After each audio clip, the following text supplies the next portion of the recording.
Hi YouTube, hello everyone, I'm Mini Dobby and this is Mini Diaries episode 19.5. I keep a video diary of my adventures and what I get up to on and around classic minis, and in this episode you join me under the engine at the moment. I've also got Danny B's dog here with me at the moment whilst I'm on the floor, so coming to get all the attention that she can.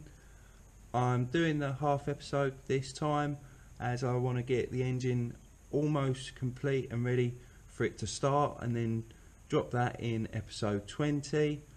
I'm under here to do my engine steadies. I've got the ultimate lower gearbox ones to fit. I felt the engine was rocking towards the end of last season and I want to try and cancel that out. I've previously fitted the two brackets to the bottom of the gearbox before the engine went in.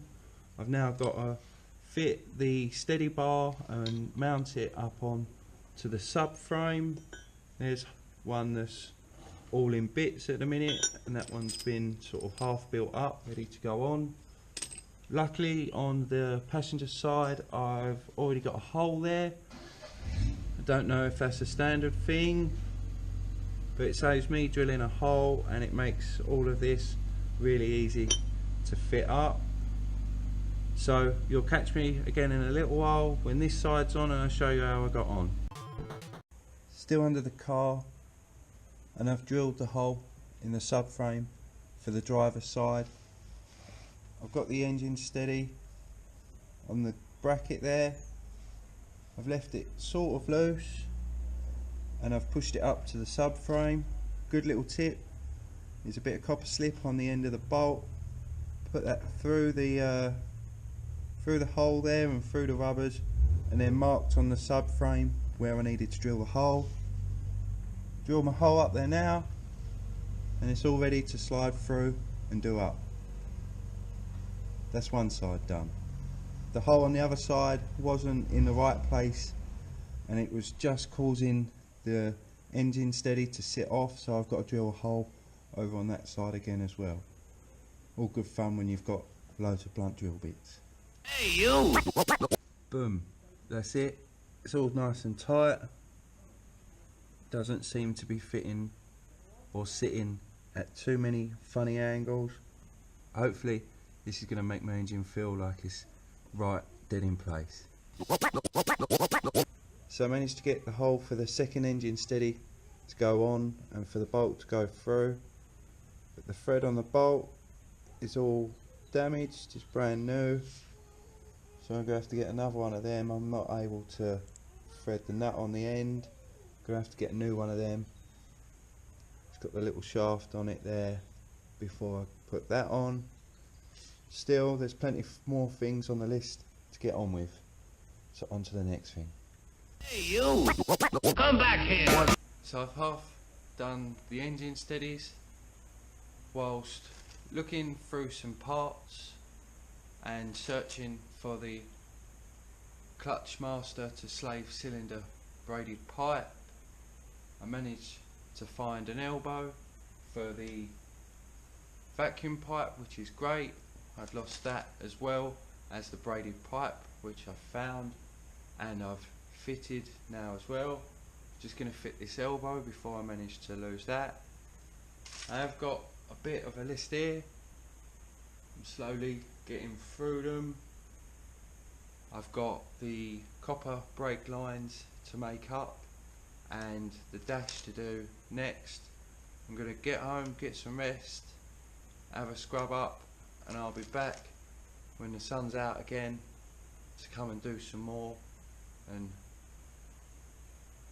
get this one step closer to turning over and starting ready for episode number 20. It's back for day 2 of this episode, trying to get this ready, all done and finished, ready to turn on.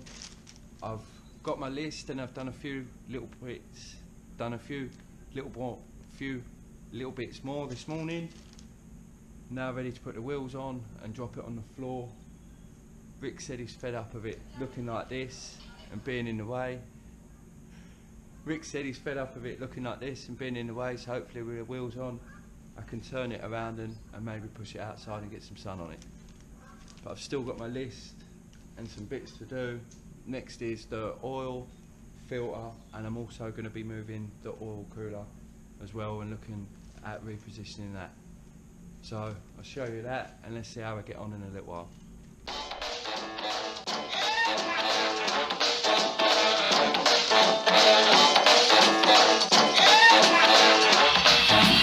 Hey, you!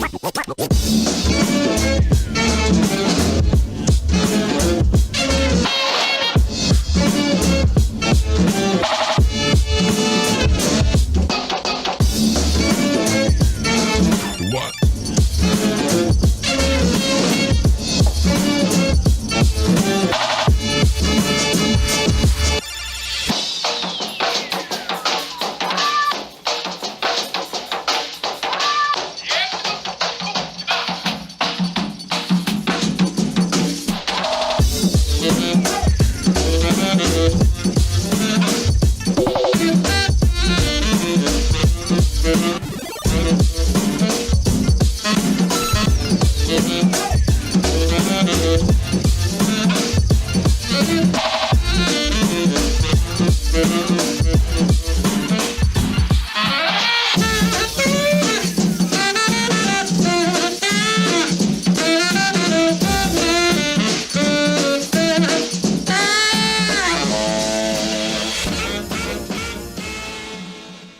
So that's it, the engine's all in,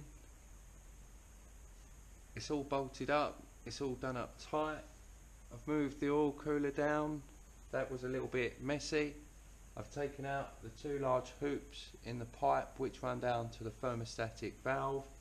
I've also taken that out as well. I was told that wasn't needed and only would cause further problems in starvation of oil. I've mounted the oil cooler at the front. I understand that it's maybe a little bit more susceptible to damage, but it does look pretty cool and pretty race car hanging out the front there. I've only mocked up the brackets, I'm yet to finish them, and also drill some holes in my subframes, but I've run out of drill bits, so I'll be picking them up. I think that it's all nice and clean, all looks pretty cool, and I'm happy that I know how I've put it back together again. I've got to fill it up with some oil and put a new filter on it.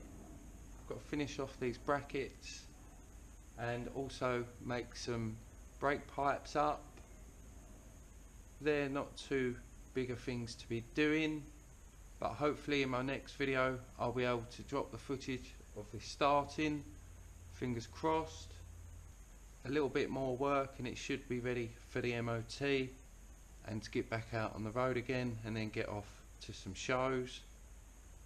I've got to do my plugs. Please check out my mini club, which is Granny Pawn Racing. Check them out on Facebook. There's plenty of cool cars there to have a look at, and also have a look at my Instagram, which is @minidobby. Head over there to go and see some of my cool content and some of my stories, some of the mini diary stories that I've been putting on there of recent. Get to see some behind the scenes footage. Maybe you could leave some comments down below to what you think this looks like. Maybe you've got some comments on the oil cooler positioning. I think it looks really retro race car, like the old race car with the two pipes and the oil cooler hanging out the front of the grille. But thank you for watching. Please stay tuned for the next episode. Be safe and stay lucky.